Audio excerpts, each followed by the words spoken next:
Hello, Roger. Hello, Tom.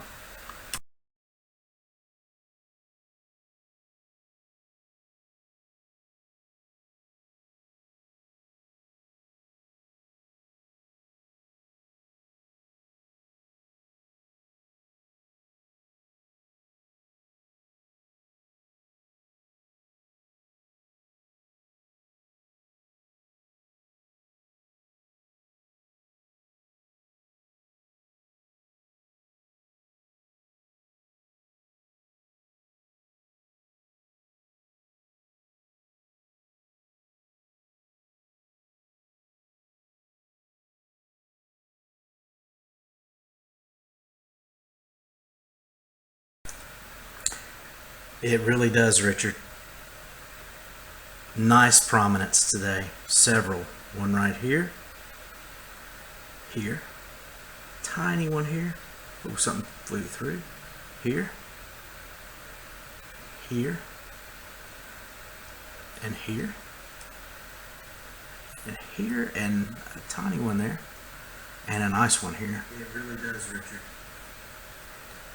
Nice.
Really nice detail here.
Sorry, Roger, I didn't see your question. I don't believe we know the exact process, but we're pretty sure it's magnetic in nature. It's ejecting, or I guess projecting from the chromosphere into the corona. If someone has more information, which I know there's plenty of folks out there that do, please comment on the page.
Okay, folks, bear with me. I'm just doing an image run here, so I'm capturing the chromosphere here with my QHY 174 cooled camera. So I'm just going to take around probably 20 or 30 frames. Just doing 1 second shots every 10 seconds. My goal would be to put somewhat of an animation together.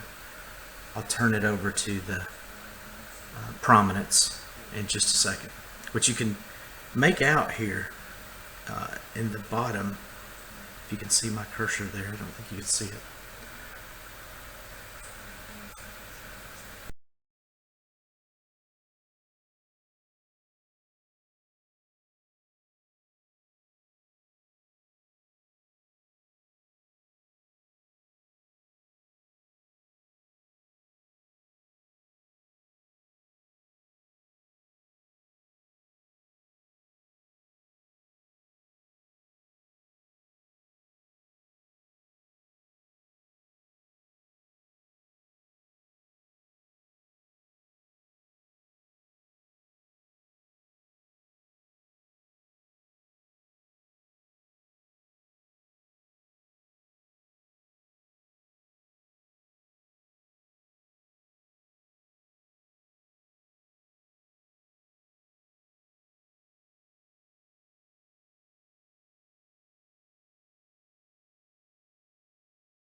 So while I'm doing an imaging run here, I was bouncing back from my false color screen to a black and white screen. Everything that I image with solar imaging is monochrome, and the color is added in post. It's just simply so bright.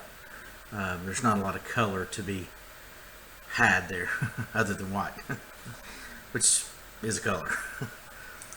But if you look at my Stellarium screen over here, which Stellarium, I'm going to tout their program is free. You can download it, you can play around with it on your computer, but it's really handy. But you can toggle the atmosphere here, which is handy because, you know, we look outside right now and we see a beautiful blue sky.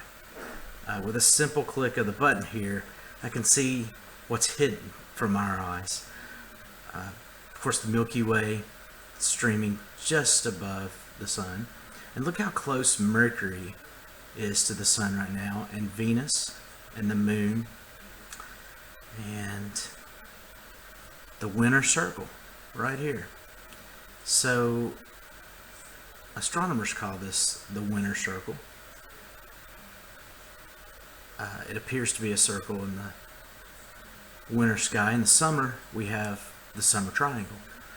Astronomers aren't very imaginative with our naming.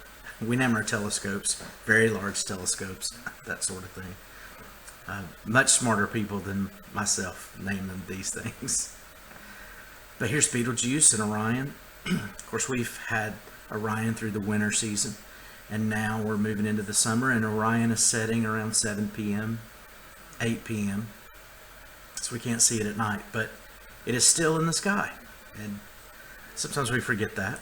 So if we look a little bit closer to the sun, what's up around the sun right now? Well, there's Uranus, really close, Mercury, a couple stars, more than a couple.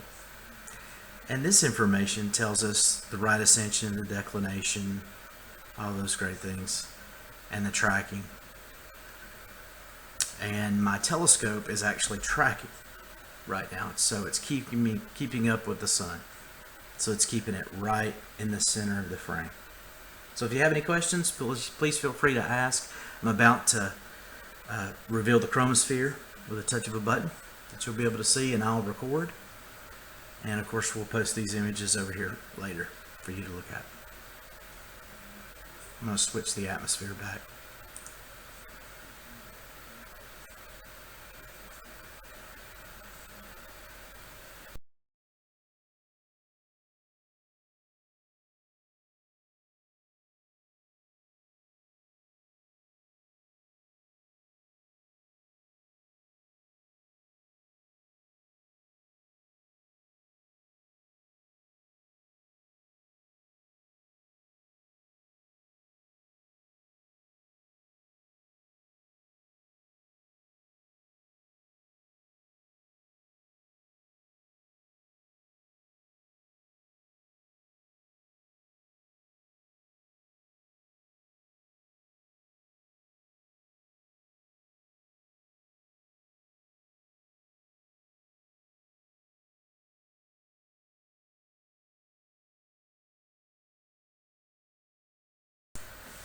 So here we see the chromosphere. This is the energy on the, I suppose, the face of the sun. Hello, Doug, and Juan, and Ludi. So the dark spots are actually the cooler spots as they rise off the face.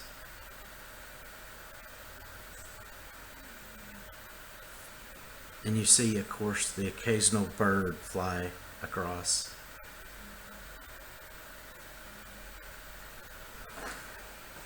I'm going to make a little plug for our YouTube page right now. If you haven't subscribed to the BAS of Chattanooga on YouTube, we would appreciate it if you would make the jump and give us a subscribe as we try to bring astronomy live to you.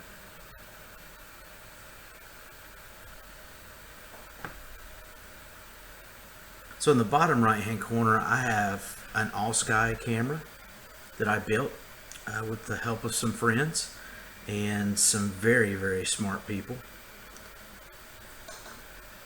A gentleman by the name of Thomas Yaquin. You can Google that on Google and see his software for an all sky, and then you can order the parts and build it yourself. And you can look up on Thingiverse where my build is listed, and there's an Amazon part list on there, and a list of the software and links that you'd need. But if you Google 5x5 all sky Thingiverse, it'll get you to my build, and that's what you're seeing here. It's just a live-ish feed. During the day, it takes one frame every minute and uploads it, and at night it takes one frame every 15 seconds.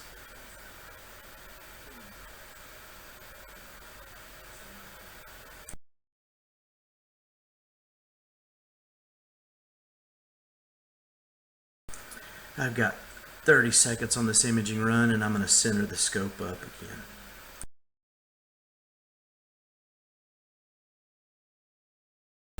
Hello, Arturo.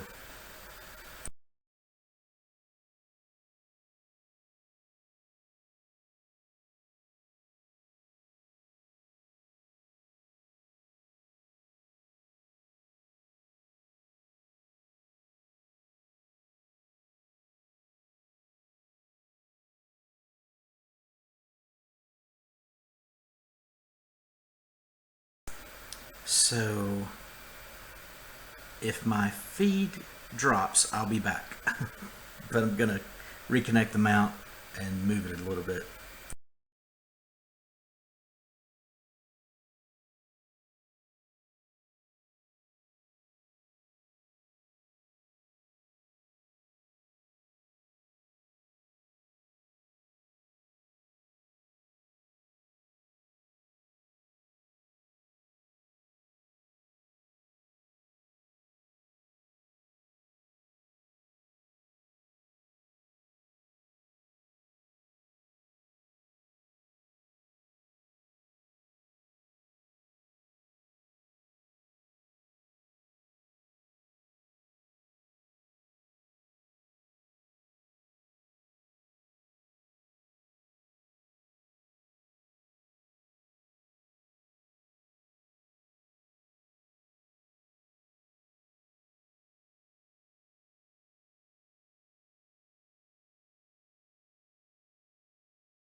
So as you see my telescope moving off center and you're thinking, what's going on?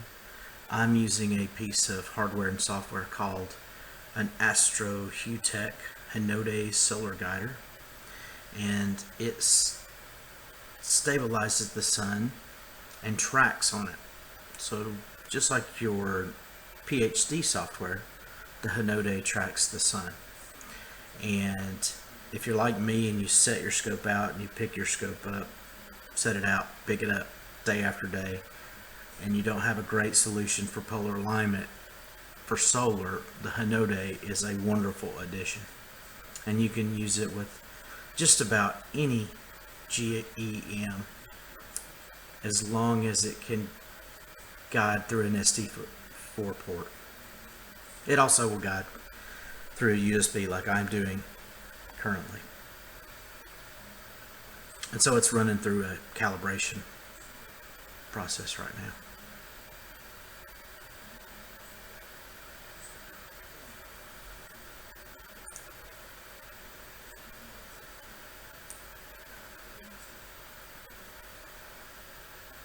Sorry you're having to watch this.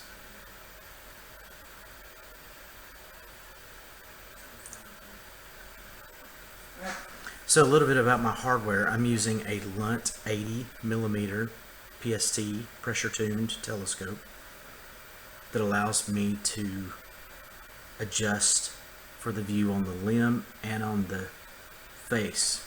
So the chromosphere and the prominences you see in the corona. So I'm going to make a plug for some of our other favorite resources on Facebook with Astronomy. You can go over to Stephen Ramsden's page, Charlie Bates Solar Astronomy Project, and he does wonderful live videos as well, and also Sunlit Earth.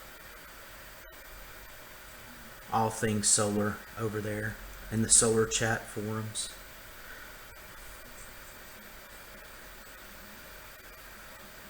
And if you have any questions, you can post them on this video and we'll get to them. Our goal is to make this kind of a informal online star party. Okay. And back over to the corona. There you go. So these prawns are really something today. So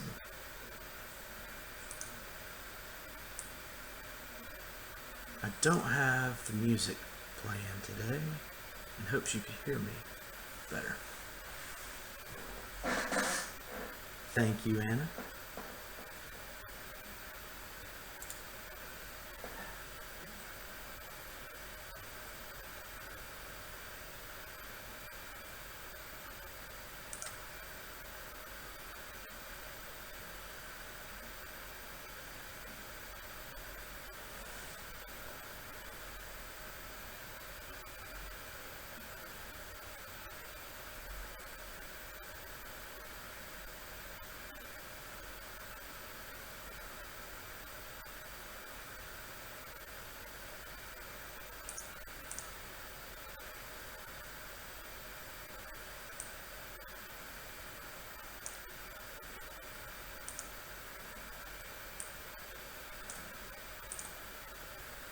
Now this prom is very faint, but I'm intrigued by it.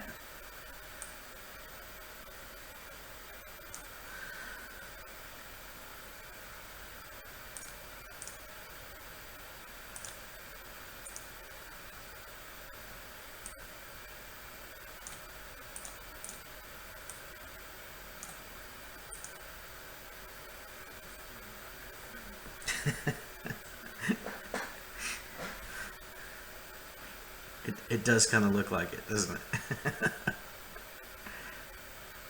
We're very excited for you and Kevin in the program this month, Amy.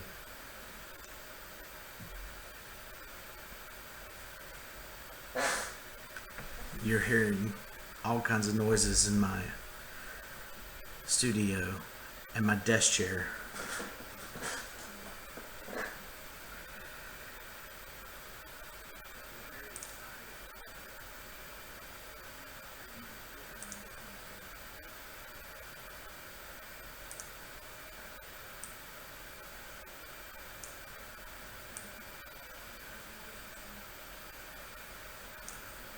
So there's just a fine line between what makes for good detail and what actually overexposes.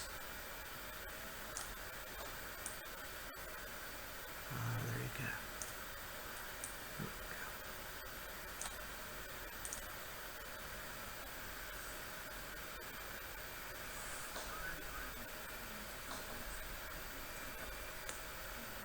So we have seen some movement, and I don't know if you've looked at any of my other solar videos on here, or other members' videos, but if you watch them, if you fast forward, go back and watch them after they're live, you can actually see the movement in these flares.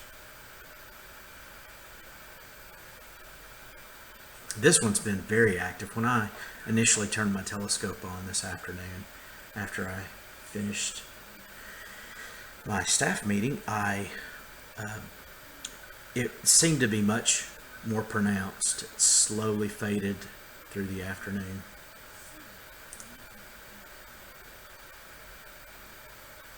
So I'm going to save this presetting.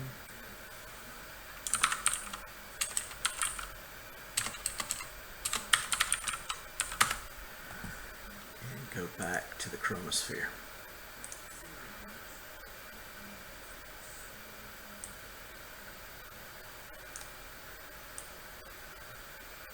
So I believe we have a sunspot right here. Don't know, I didn't look it up before. Now the bouncing and the shimmering, that's seen, caused by our atmosphere, not what's going on in the sun. And our goal with our cameras here is to get the very, very best frames. So if you are looking at it, you can see some come into detail and some don't. And so what we do is we shoot many, many frames and stack the best ones. And if you're interested in that process, we're currently setting up ways to walk folks through editing solar astronomy and nighttime astronomy.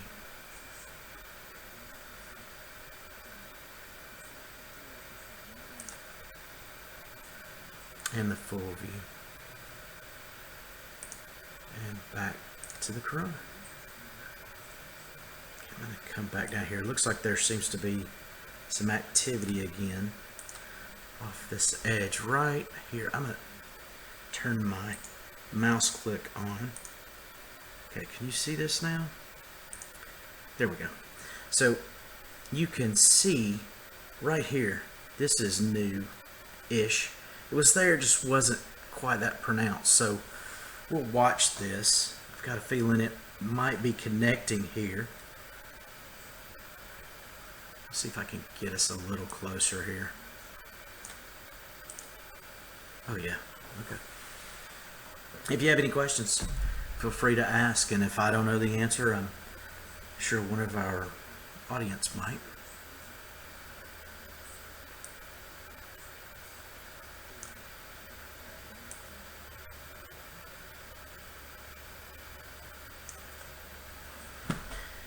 So our society will be turning 100 in 2023, and we're currently talking about, we have committees forming and what we're going to do, but one of our hopes is that we might be able to do live astronomy like this.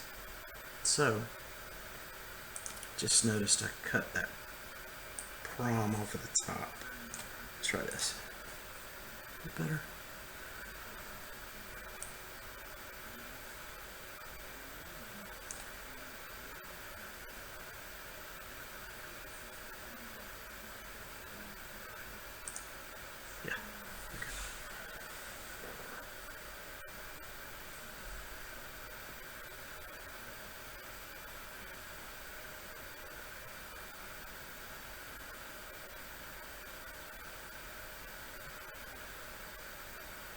You can see some clouds moving into the frame there.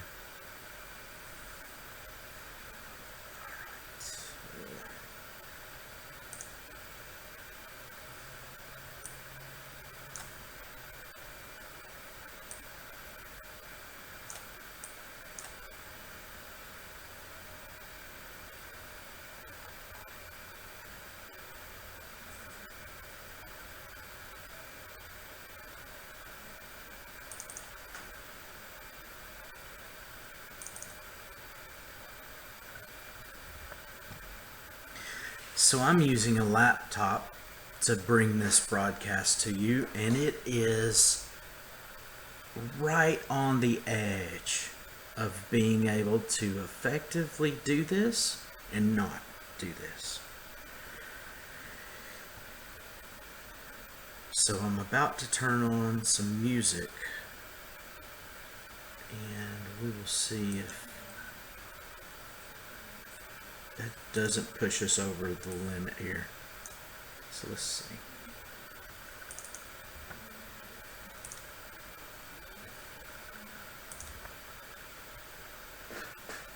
All right, what do you think?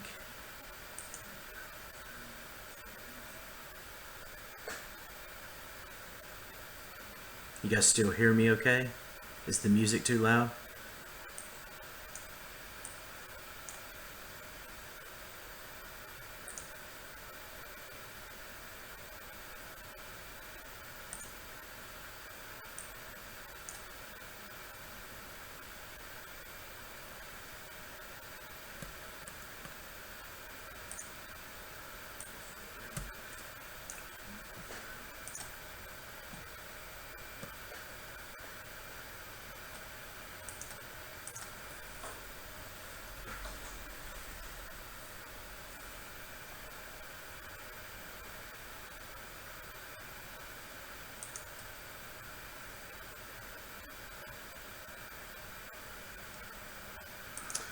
I bounce back and forth because I have this.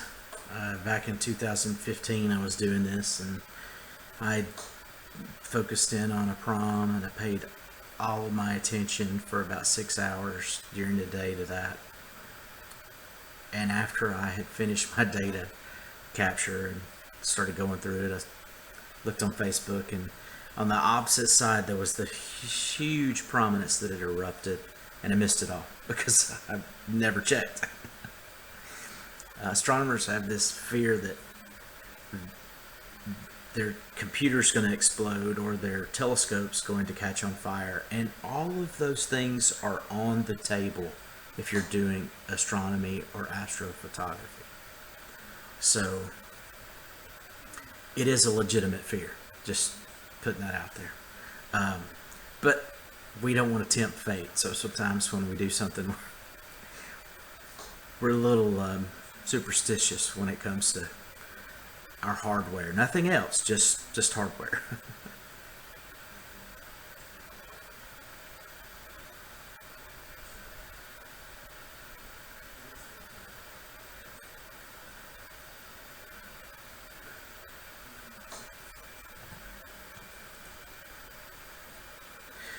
Thank you for joining us. If you have any questions, feel free to put them in the chat log there. I thought on this beautiful sunny day we'd bring some sunshine to those of you who can't see the sun today, because we probably won't be able to see it the rest of the week. I've just jinxed us, but if it's out, we do our best to bring it to you.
That's very nice there. I'm gonna come over here and disable the screen adjustment so we can see it. Again, I image in monochrome, so I have this fire capture. This is a software, again, free, but if you use it, you should donate. So many astronomers and folks of this hobby and science donate their brilliant software to those of us who don't have the ability and the knowledge, the skill set to write and build these types of things. So if you have a telescope and you're looking to get into solar, SharpCap does a great job. Again, it's free. It has a paid version. You can also donate. So I think it's $15 for the Pro, maybe $19. But Fire Capture is free. Wonderful program. I've been using it since day one on solar. Not that my solar stuff's anything to write home about, but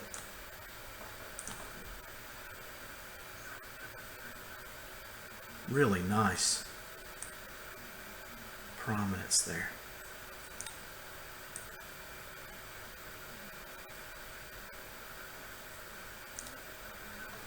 So I have this one setting here, and here you can see the chromosphere and these prominences projecting into the corona. It's a little bit tricky to get it to look perfect, but it's doable.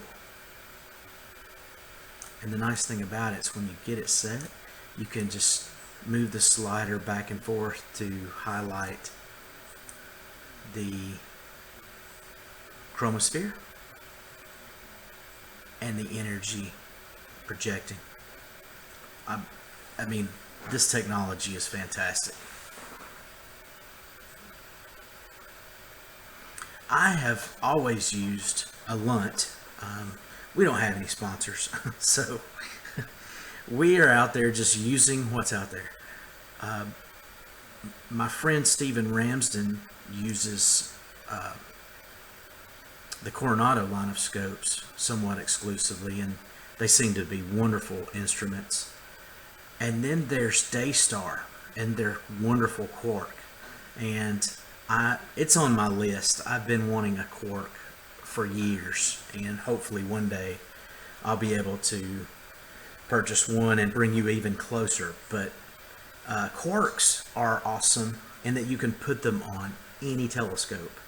Now you have to take into account energy rejection filters and how much energy you can put through the scope. But quarks are a great way to get into solar astronomy. And the beautiful thing about solar astronomy is that it's during the day.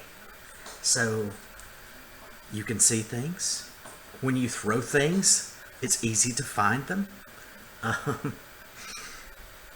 There's not many bugs, still bugs.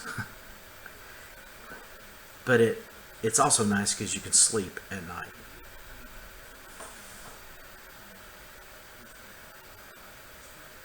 So again, prominences projecting from the chromosphere to the corona, and then with a simple adjustment I can show you the chromosphere, and you can see them both there. Again, software makes that possible.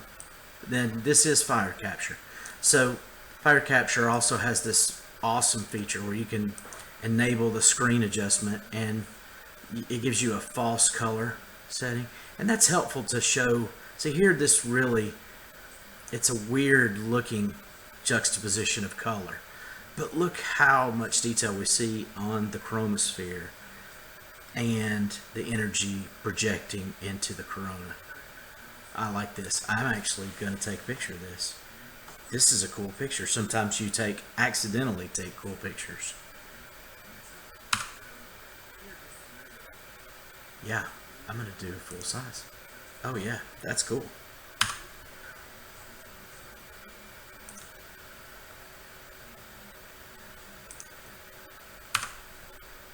Yeah, I mean, that's a single frame, and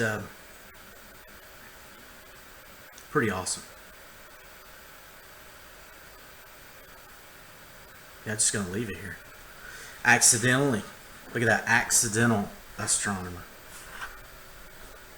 But, I mean, a wonderful illustration of the chromosphere and the energy projecting. And, you know, this is going to save me, like, all kinds of time. Because it takes a lot of time to edit solar astronomy. Okay, so here comes the full screen. Get ready. There it is.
Okay, I gotta save this preset because I really like this.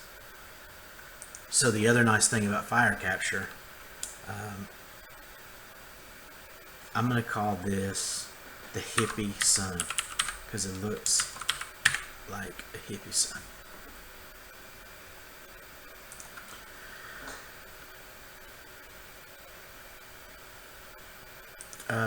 Fire capture, folks, if you see this video or if anybody listens and knows those folks, it would be awesome if there was if your settings also saved the screen adjustments. It's the only feature it's lacking, and maybe it's in here and I just know where it's at. But being able to save a screen adjustment would be awesome.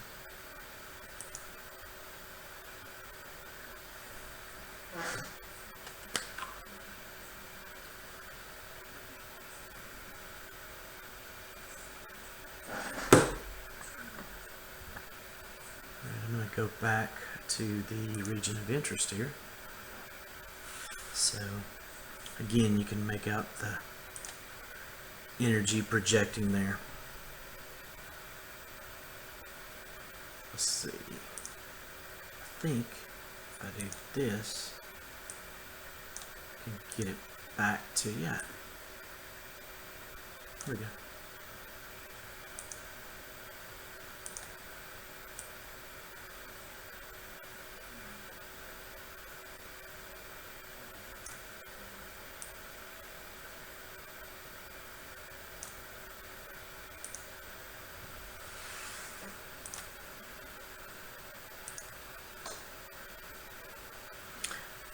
Okay, so you just saw something fly through there.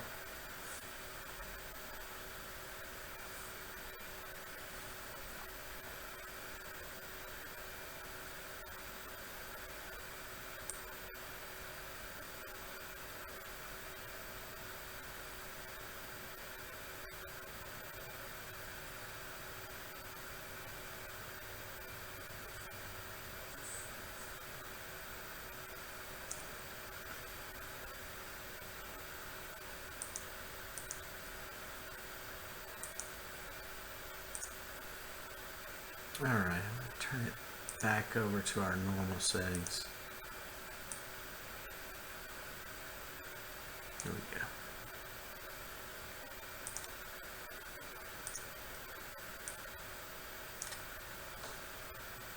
You still see the remnants over here, but if you remember earlier in the video, this was much more pronounced, so there's been quite a bit of movement there. Starting to see some clouds, and if you look into my live feed, you can see the wispy clouds there.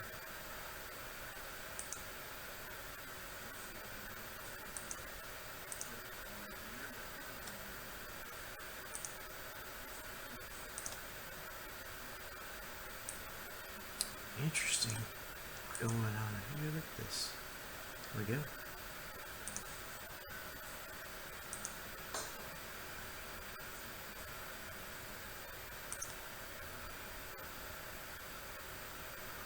Well, I think that's about it.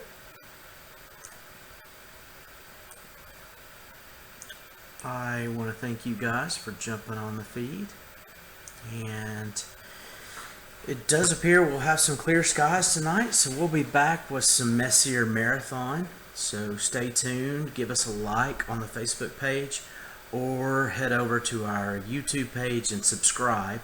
We don't have a lot of videos up there, but we're in the process of putting these videos up there as well. So please, again, the Barnard Astronomical Society of Chattanooga on YouTube, subscribe, help us get to 1,000 subscribers, and have a great day.